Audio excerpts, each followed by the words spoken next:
It's a hilariously broken day in the world of Magic the Gathering. Not only do we have more Modern Horizons 3 leaks, we've also got official spoilers.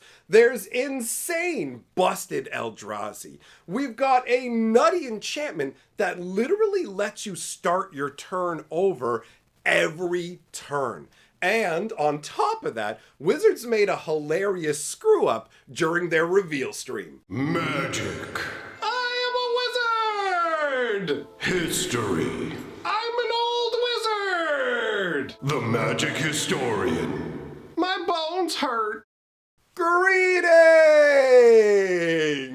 owners of fine luxury cardboard rectangles, my friends. I hope the day finds you well because we have gathered for another glorious edition of Mega Magic News. We're going to be looking at a ton of cards from Modern Horizons 3. Like I said, there's insane Eldrazi. There's this enchantment that absolutely blows my mind, not just from the mechanics of it, but the artwork as well. It's absolutely gorgeous. But before we look at the cards, let's talk about the hilarious screw-up that happened during the reveal stream today, where Blake, the head of Magic PR, called Modern Horizons Commander Horizons. The cat is out of the bag. They're very clearly targeting Commander, not just with the Commander decks, but you will see there are multiple cards in today's spoilers that are clearly meant for Commander. That out of the way, let's go look at the cards. We're starting off today with an absolutely crazy card in the form of Azlask, the Swelling Scourge. This is a 3-cost legendary Eldrazi that says, whenever he or another colorless creature you control dies, you get an experience counter. And he has the ability, pay 1 mana of all 5 colors. Creatures you control get +X until end of turn, where X is the number of experience counters you have. Scions and spawns you control gain indestructible and Annihilator 1 until end of turn.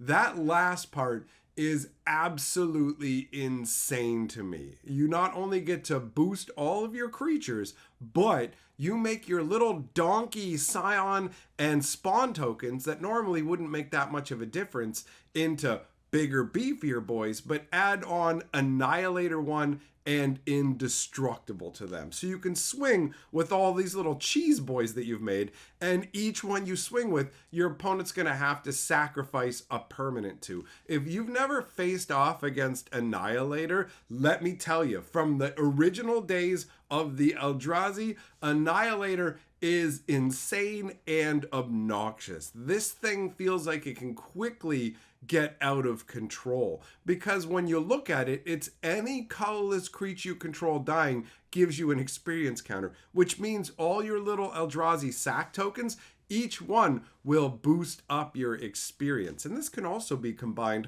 with other cards that care about experience counters for maximum effect. But I feel like you can really just put all that to the side and just play it straight up with a bunch of little Eldrazi donks, and you're gonna have a good time. And there's something about the artwork where it just says to me, yo, it's party time. All of his little tentacles on his head are like, woogity, woogity, woogity. And then he's got that one hand that's like, come on, everybody. Welcome to the Annihilator party. We're annihilating our opponent. So, a really strong card to start out with. And the card image is in great quality. You're going to see some of the leaks aren't quite as nice looking as this. Moving on, we've got Worm Coil Larva. This is a fun one. 2 black and 3 for a 3/3 Death Touch lifelink. Now, you know the original Worm Coil engine is 6 mana for a 6/6. When it dies, it splits into 2 3/3 tokens. One has Death Touch, one has lifelink. Well, this one is similar. You get a 3/3 Death Touch lifelink instead of a 6/6. And when it splits, you get a 1/2 black Phyrexian artifact creature token that has Death Touch, and a 2/1 black Phyrexian worm artifact creature token with lifelink. And it feels good to have the 1/2 be a Death Touch and the 2/1 be a lifelink, because that gives you maximum effect. With Death Touch, you only need to do 1 damage to take down a creature, and with lifelink, obviously you want to be gaining as much life as possible. The only thing I take issue with on this card is the flavor text, where it says, even a scrap of Phyrexian machinery can be lethal.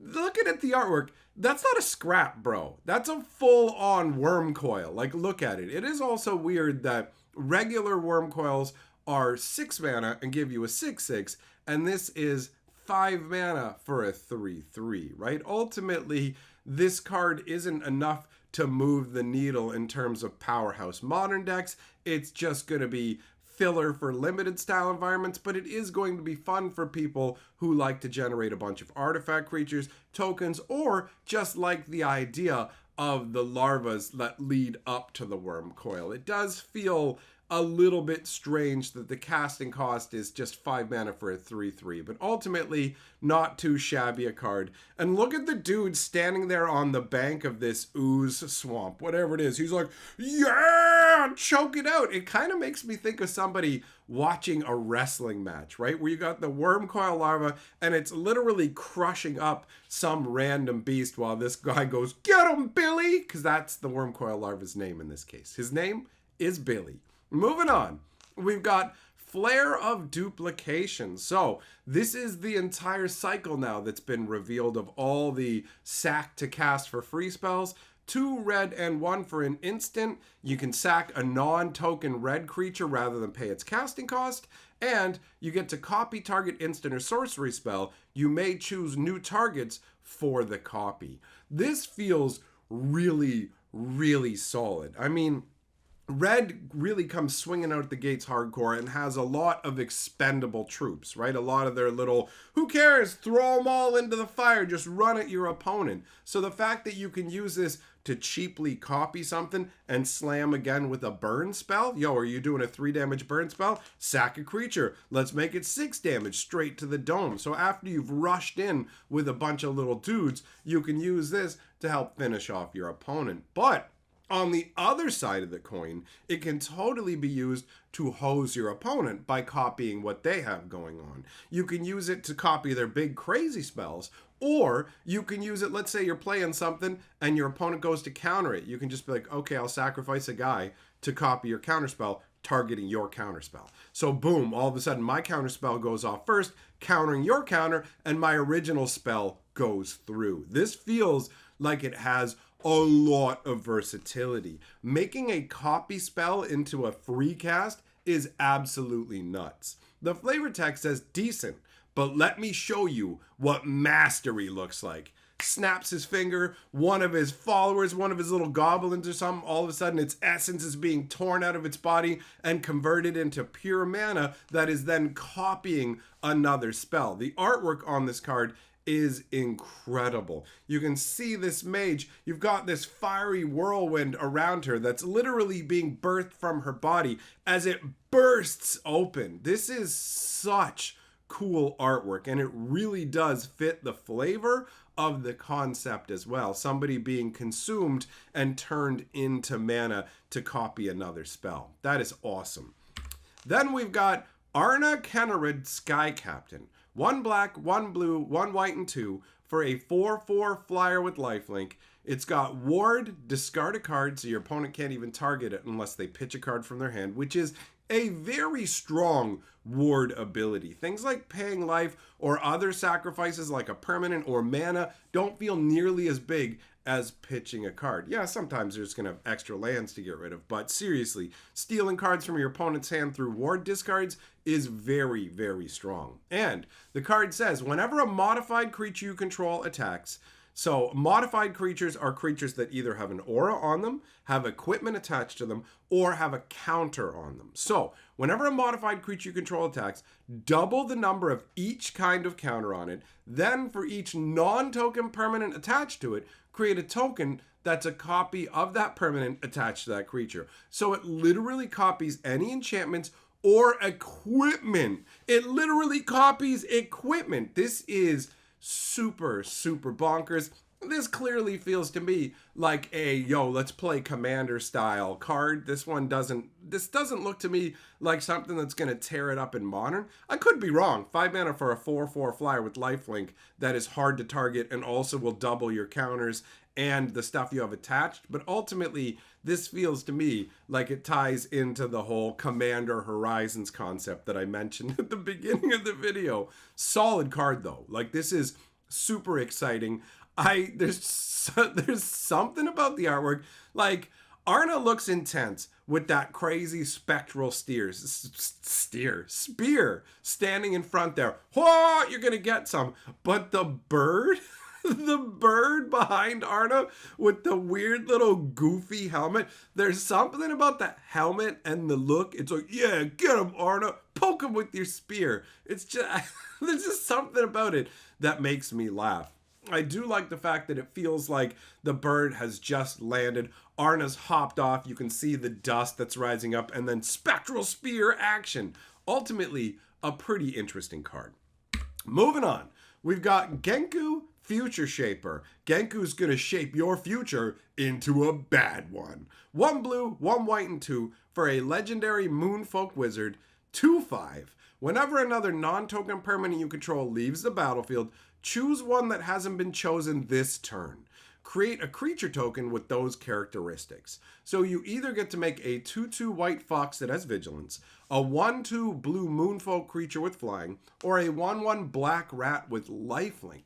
The rat with lifelink, that's interesting. Most of the time you don't see rats with lifelink. You see them with things like Death Touch, you see them with things like they can't block, right? But you don't normally see them with lifelink.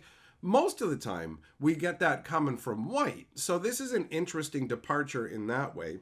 I like as well that the creature types that this card generates actually represents the different races from Kamigawa, because this is a Moonfolk from Kamigawa. That's what those little hanging things are. Those are his ears tucked up under his goofy hat. So we've got Fox Folk, we've got Moonfolk, and Rat Folk. You got your Nezumi, all of it. These people all exist on Kamigawa. So this is like he's united them together. And I'm not 100% sure how he's united them, but when I look at the artwork, it looks like he's like stolen a rat baby. It looks like he's holding a rat baby in his electro arms, and he's like, you will all work together or I will electrify your children. Like, Genku is shaping the future in a dark way. I got your baby. And on top of being able to crank out he can make 3. Understand that. He can make 3 different tokens in one turn. He just can't make 2 of the same one. So you can literally make a fox, moonfolk, and rat. It's crazy. And it doesn't care specifically about the type of permanent. So you can use fetch lands. Oh, I'll sack my fetch land and get whatever creature feels best in the moment. Like, there's tons of ways to take advantage of this. And if his token generation wasn't enough, he also has an ability, pay 5, put a +1/+1 counter on each creature you control. This is absolutely nuts to me. And what's even nuttier is knowing that ultimately this guy is probably not going to tear it up in Modern, right? Like, this is another one of the Commander Horizon vibe kind of guys. The artwork is funky when you put aside the whole he's electrifying your kids. I do wonder what's up with those electro gauntlets. Is that how he actually gives +1/+1 counters to all your guys? He just imbues them with hardcore magic energy? I do like the artwork, but I find his gangly danglers to be very amusing looking. Like, you gotta be walking along with those just slapping you up in the face, right? Like, he just tilted his head and the one's already swinging. So I could see him getting smacked all the time by his own ears. Let's move on. We've got Mog Mob. Look at this. Look at this barrel-bellied, barrel-carrying goblin. 3 red for a 3/3. Sack Mog Mob. It deals 3 damage divided as you choose among 1, 2, or 3 targets. That's not too shabby at all. 3 red is a restrictive casting cost, let's be real, right? But the fact that you can just fire this guy off to do 3 damage any way that you want, planeswalkers, creatures, battles, your opponent, it don't matter. And the flavor level is pretty sweet. The flavor text says, there was absolutely nothing suspicious about 3 Mogs carrying barrels of explosives. Or so they told everyone who would listen. It's not weird that we've got these barrel kegs full of explosives, bro. Everything's normal. The flavor on this, specifically from the casting cost, power, and toughness and everything, is also awesome. 3 red, 3/3, 3 goblins. So each goblin represents 1 red in the casting cost, 1/1 in the power. And when you sack them, that's 3 lobbed barrels. You guys said these didn't matter. You fell for it, chump. Get barreled. Right? That is fun. That is a fun little concept. Pretty straightforward, but a solid design overall. Moving on. We've got Shadow of the Second Sun. This thing is insane and very cool. 2 blue and 4 for an enchantment aura that you enchant a player with. You're going to want to enchant yourself with this in most cases. I doubt you're really going to want to enchant your opponent based on what it does. At the beginning of enchanted player's post-combat main phase, there's an additional beginning phase after this phase. Now, this card is going to throw some people for a loop because they're going to be like, wait, how does this work? So, you go through your normal turn, right? Until you get to the end, not the beginning, the end. No, sorry, the other way around. Now I'm getting it all twisted. I'm saying you guys will, but I'm getting it twisted. You go through your turn until after your attack phase.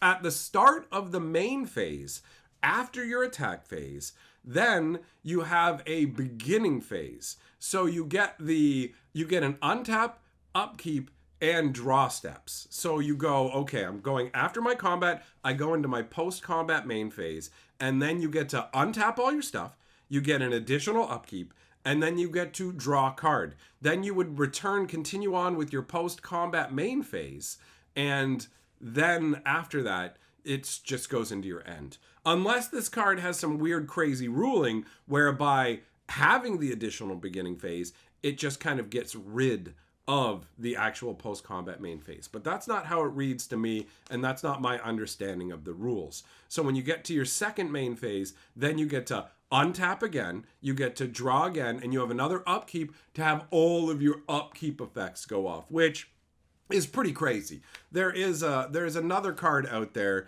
the name of it escapes me right now, but it's a 1 blue and 2 enchantment that enchants a player and gives them an extra upkeep every turn. And this adds on to it by letting you untap and draw. This is obviously a control player's dream come true, where you can literally go ham with everything on your turn, and then you get an extra untap and another draw to get ready to control during your opponent's turn.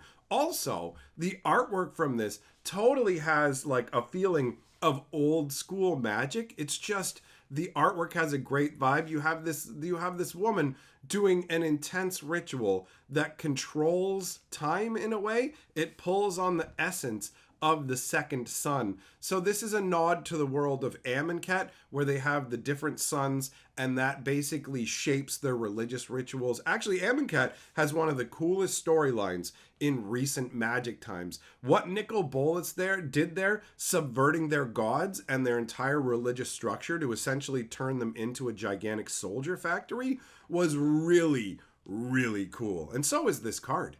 The flavor text says, live fully, then return to the beginning. How appealing is that? The concept of getting to live to your fullest, but then instead of having to make the sacrifice of giving things up, you don't really have to. You get to untap, you get your upkeep, you get your draw, you get it all again, right?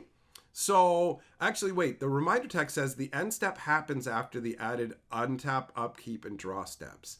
So, I guess it does actually rule out your post-combat main phase. So, you're trading your post-combat main phase. Your second main phase is gone, although you could do instants and stuff in response to this trigger or whatever it is, right? Because it does trigger at the beginning of your post-combat main phase. But it looks like it eats your second main phase in exchange for giving you untap, upkeep, and draw steps. I picture in the future them getting even crazier and saying, actually, you know what? You can do this at the end of your post-combat main phase. But yeah, that's how it's reading based on the reminder text. So you get an untap, upkeep, and draw steps, but it goes straight into the end. And that feels more like a power trade-off to me. But I really do like the artwork. It makes me think of old school Magic, and the magic that's going on in the actual artwork, it kind of looks like bird wings, like she's in the shadow of Kefnet. Or it can be the two different divergences, where on one hand you have the past that's already gone by, and the other hand you have the future that's coming. That's a really cool concept. After that, we've got Serum Visionary. 1 blue and 2 for a 2/2. When he enters the battlefield, draw a card and scry 2. The flavor text says, pre-criminal notions detected in the 6th precinct. The suspect will confess when arrested in 2 hours. So I included this for a couple of reasons. It's a whatever common, so mostly I just wanted to talk about the ridiculous artwork where this guy looks so goofy and also looks like he's missing one arm, right? Like one of his arms looks like it's gone. The glowing face. But I wanted to talk about how Markov Manor had all the detectives and had things like polygraph orbs. And I would complain, and it's like Ravnica already has criminal magic where they basically can force you to tell the truth. Why would they have a polygraph orb when polygraph magic is totally... like, the polygraph machines are useless. So having polygraph magic is dumb. I have magic that reads like his heart rate so we can guess if he's lying. And it's like, pure truth magic exists. And then they take it like a step further to the, what is that movie called? Minority Report or whatever, where there's technology that can see that you'll commit criminal acts in the future and it will arrest you before you can do the criminal acts. That's basically what's going on here. They can see the future in advance. So why would they need a polygraph orb? Anyways, moving on from Goofy McGlow Eyes, we've got Trickster's Elk. 1 green and 2 for a 3/3 elk that has bestow 1 green and 1. So you can cast it as an aura instead of as a regular creature. And the enchanted creature loses all abilities and is a green elk with base power and toughness 3/3. So this is essentially an Oko aspect style card, right? Because Oko's the one who turned creatures from regular dudes into elks. And we had Kenrith's transformation from the original Eldraine as well. The flavor text says, wait, is that one Dad? If you don't know that reference, it's from Rowan Kenrith talking to Will, and that's from the original Eldraine storyline, where King Kenrith gets turned into an elk by Oko, and then he's being hunted as part of this great elvish ritual hunt. And it's honestly, the story for the original Eldraine is really, really solid. The birth story for Rowan and Will, the fact that they're hex cursed by a witch, all this stuff is absolutely amazing. They have one of the coolest spark ignitions in all of Magic's history. And I like the artwork on this elk where you can see all these will-o'-the-wisps that are floating around it, and the glowing eyes indicate that this is not a normal elk. And obviously the name is a nod to Oko the Trickster as well. So the flavor on this is on point. The art on this is on point. And I like this because I like playing mono green. And it can be very difficult to deal with your opponent's creatures that they refuse to block with, right? If you have a fight spell, yeah, you can fight creatures, but some creatures, fighting them isn't really an option. Being able to turn them into another creature that loses their abilities is a sweet deal. Moving on, we've got Localized Destruction. 2 white and 3 for a sorcery that says you get an energy counter, then you may pay 1 or more. If you do, each creature you control with power equal to the amount of energy paid this way gains indestructible until end of turn. Destroy all creatures. So this is another one of those funky rats where you can save 1 or more of your dudes, right? Obviously, if you don't have any energy when you cast this originally, you're going to be able to save all your 1 power guys. So if you had a bunch of little donkey tokens, you could go, boom, wrath everybody but my tokens. But I like the fact that you can set a condition on it going, okay, I'm going to destroy everybody, but creatures of this power survive, and it's only creatures that you control, right? So localized destruction actually feels more like unlocalized destruction and localized saving, because you pick one particular little group of dudes who will get saved and everything else gets wiped out. So the name feels a little bit wonky. The artwork, it literally, oh, that's a dude. Okay. It shows dudes getting blasted back from this gigantic sun shield wielded by a titan. But I have to admit that the dude who's being flung, like if you look, where is it? Like up around this side, up at the top there, it kind of looks like a goat's being flung, right? I mean, it's a dude being thrown backwards, but on first glance, it could be like a goat or a pony or something. It just get, boo! It's like, oh, you get to be a Pegasus for a moment before you splat against a wall. The flavor text says, Imperial detonators are calibrated to maximize devastation while minimizing collateral damage. All right, so I guess this is some kind of giant titan wielding something known as an Imperial detonator. I have no idea what that is in the story of Magic. Moving on, we've got Hourglass of the Lost, which right out the gates is a great name. 1 white and 2 for an artifact that taps to add 1 white, and you put a time counter on it. Tap it, remove X time counters from it, and exile it. Return each non-land permanent card with mana value X from your graveyard to the battlefield. Activate only as a sorcery.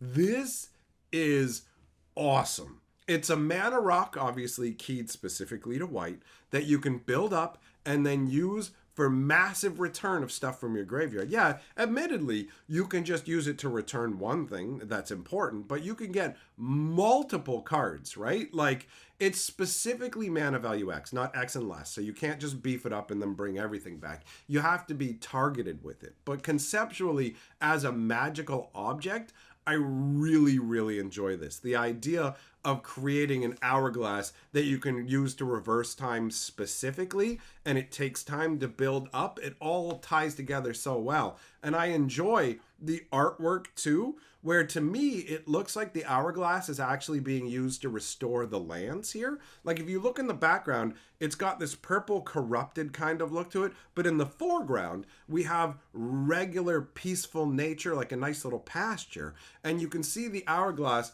with the magic lines swirling all around it. To me, this is the hourglass being used to return the land that's been corrupted to its pristine state. And that's got a good vibe to it. Chrono magic is always fun. After that, we've got Silver Quill Lecturer. This one's weird. 1 white and 4. We don't know the power and toughness on this guy. For a core wizard, creature spells you cast have demonstrate. Whenever you cast a creature spell, you may copy it. If you do, choose an opponent to also copy it. Each copy becomes a token. This falls into the category of cards that I would never play with, right? I do not like giving my opponents copies of my creatures. The only time I could think that I would want to do that is with Phage the Untouchable, because Phage says when it comes out, if you didn't cast it, then you lose, right? So it's like, okay, I'm going to give you a copy, but then it also makes me a copy. So then I just end up losing from that. So even with Phage, I go, well, why would I want to do this unless I have a way of removing my copy from the stack and leaving your copy? So it feels very convoluted. This is meant for those players who like giving permanence to their opponents. The artwork is clearly just something they had kicking around from Strixhaven, where it doesn't really feel like what the card ability is, right? Like, this has created 3 of those little 2/1 ink kind of flying creatures that are known from the specific Strixhaven world, and they're swarming forwards. There's nothing about this that shows that your opponents get to make copies or whatever. The flavor text says, did you bring enough to share with the rest of the class? And that just adds another level to me not caring about this card. I do like the artwork removed from trying to make it make sense with the abilities of the card. I like the fact that the person standing here casting the spell looks like a statue, almost like they sacrificed their life to create these little inky beings, right? Moving on. We've got an overclocked Electromancer. 1 red and 2 for a 2/2 lizard wizard. At the beginning of combat on your turn, you can pay 3 energy. If you do, put a +1/+1 counter on him. Whenever he attacks, double his power until end of turn. And whenever he deals combat damage to a creature, if that creature was dealt excess damage this turn, you get X energy, where X is that excess damage. So if you swing in with this guy and they try and chump block it with a little 1/1, even if you haven't boosted him up, he would have 4 powers. You would get 3 energy counters. He feels like something that really can generate a ton of energy, but at the same time, your opponent has control over like how they're going to block, when they're going to block. So it's one of those things where you can dream big dreams, but ultimately will you get to live big dreams? I don't know. The artwork shows the lizard wizard wielding 2 lightning staffs. Whoa, get ready to get blasted. So I guess the idea is when you spend the energy counters, you're infusing those staves with more power, which makes him bigger and beefier, right? So that's okay. That also could be the way that he doubles his power. Just holds those up. I have the power in a total ripoff of He-Man, and then he comes in and just starts braining your dudes. And as he beats them down, just staffs are with the energy, and then he points them at you, gazow, and you get blasted full of energy. That's fun. All right, then we've got Geode, Moag Ancient. 1 blue, 1 green, and 2 for a 2/4 legendary elemental. When he enters the battlefield, create a 1/1 green forest. He's got 4 of them. 1/1 green forest dryad land creature token. It makes me think of that one old guy from South Park who keeps adding extra butts onto dudes. Okay, so create a 1/1 green forest dryad land creature token for each time you've cast your commander from the command zone this game. At the beginning of each combat, land creatures you control get +X until end of turn, where X is Geode's power. I'm losing my ability to speak clearly, apparently. So, it's cool. He's a landlord. He'll boost up your lands. He'll give you little token dudes. The more you bring him out, the grosser it gets, right? I mean, if you've cast him 3 times, you're getting 3 dryads. They do tap for mana as well because they're forests, right? So there is that. But for me, the most exciting part about him is his artifact, right? Not his art. Wow, okay, my brain is all whoop, whoop, whoop. Is his artwork. He is a gigantic meandering chunk of nature. He's all mossy and tree-like, but he has like waterfalls pouring down him. He's a living tree and waterfall elemental. The idea of a self-renewing waterfall pouring off of this mossy tree dude is really flavorful. I love it. Moving on, we've got Sage of the Maze. Let's see if I can make it through this without fumbling. 1 green and 2 for a 1/3 elf wizard. Tap to add 2 mana in any combination of colors. Tap until end of turn. Target land you control becomes an XX citizen creature with haste in addition to its other types, where X is twice the number of gates you control. Activate only as a sorcery. What a weird ability. The fact that it's tied into the gates from Dragon's Maze, and that's what the reference of Sage of the Maze is. You can see him actually in front of the maze going, woobly jubbly, check it out. I can make green and blue mana for you, buddy. I can do any of it. Also, I've got weird little goofy paintings on my face. So it's weird that it's tied to gates, but what is also weird is that the land is a citizen creature type. What a strange choice. The land becomes a citizen. I have voting rights. You can't treat me like this. It's strange, right? And then the last ability is tap an untapped gate you control. Untap Sage of the Maze. So if you use this guy with gates, you can clearly go ham, just going, I'll tap a gate, untap him, add 2. So it's like your gates all produce double mana because he gives you access to all the different colors. And then when you're done going ham with the mana, you can just go, hey, I'm going to turn this land into a creature. Or if you have a whole bunch of gates, you can go, all right, tap this, make this land into a dude, then use this gate to untap him, tap him again, make another one into a land. Like, it actually feels in a dedicated gate deck like this could genuinely get out of hand, and you'd need to handle him early before he becomes a big problem. Like I said, the artwork shows him generating 2 different colors of mana. He's standing in front of part of the maze. The Dragon's Maze was a really cool concept from that set, even if the set itself was underwhelming. Then we've got Sphinx of the Revelation. A blue, a white, and 3 for a 4/5 flyer with lifelink. Whenever you gain life, you get that much energy. So this guy is clearly great for helping you generate a ton of energy. And it has Sphinx's Revelation built in as an ability.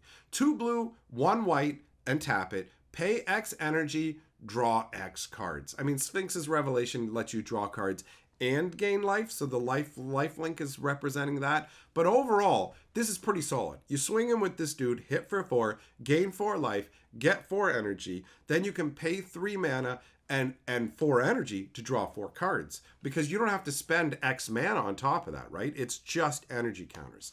The flavor text says, crafted from absolute law, enforcer of absolute order. The idea of being crafted from absolute law is very cool. The artwork shows a metallic sphinx that, maybe because it's blurry or whatever, it doesn't really look that crazy to me. It's kind of a middle of the road artwork. Moving on, we've got Is It Generatorium. 1 red, 1 blue for an artifact that says if you'd get an energy counter, you get that many +1. And notice this isn't legendary, so you can have 4 of these out, helping you to crank hardcore energy. It also has tap, draw card, activate only if you paid or lost 4 more energy this turn.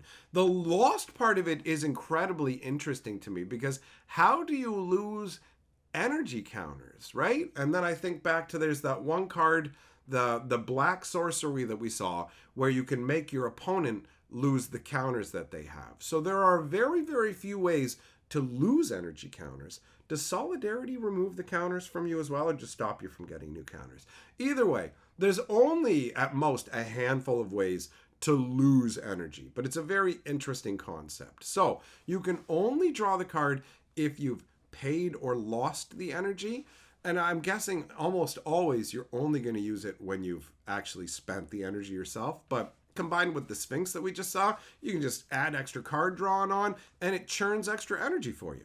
Flavor text says hard hats are required, shock resistant coveralls aren't, but highly recommended. Yeah, unless you want your junk getting shocked when you wander by these gigantic tubes full of energy. The artwork definitely feels very Is It. Also, it kind of has a Kaladesh vibe, except Kaladesh doesn't seem to have the smog factory. Like, this almost looks like it's underground somewhere, and it must be pretty toxic down there. Then we've got Ulamog the Defiler. 10 mana for a 7/7. When you cast him, target opponent exiles half their library, rounded up. You're playing 250 cards, 125 are gone, son. He's got Ward, sack 2 permanents, that's crazy. 2 permanents for Ward. When he enters the battlefield, he has a number of +1/+1 counters on him equal to the greatest mana value among cards in exile. So, bare minimum, your opponent's probably going to have spells that cost 3 or 4. So he's going to come in with at least 3 or 4 counters, if not more, because you chewed off half their deck. So whatever their highest casting costs are, you are going to hit them, right? And he has Annihilator X, where X is the number of +1/+1 counters on it. So he's going to have Annihilator most of the time, somewhere between 3 and 7. Your opponent's going to have to sacrifice 3 to 7 cards every time Ulamog swings. This is nutty. The artwork, I'm not sure, but I feel like this might be when the Eldrazi originally awaken again on Zendikar, because when they get trapped by the Hedron archive, what happens is they become motionless, and it takes almost no time for Zendikar to actually, as a plane, swallow them whole and submerge them under the earth. So this might be the moment of Ulamog being freed, because it does look like he's underground. There's walls all around him, and like the way the arms are moving, it's almost got this like make way for me kind of energy. What a super epic card to end off on. And speaking of epic, if you guys have or haven't heard about Grand Archive, I opened up the absolutely gorgeous Recollection boxes, or Recollection, if either or, right? Depending on how you want to look at it. So, if you want to see a card game that has super epic card quality, gorgeous level of saturation and everything, I will leave a link to my opening of this stuff over on the, like I did it in a live stream. So I'll leave a link to the archive so you can go and check that out. They're really cool, and I am currently a fan of Grand Archive. But that's all the spoilers we have to talk about today. I'll be doing a live stream over on my other channel tonight if you want to come by and hang out. Other than that, just a big thank you to my patrons for financially supporting my channel. It really means a lot. And I will see you all, my friends, in the next video.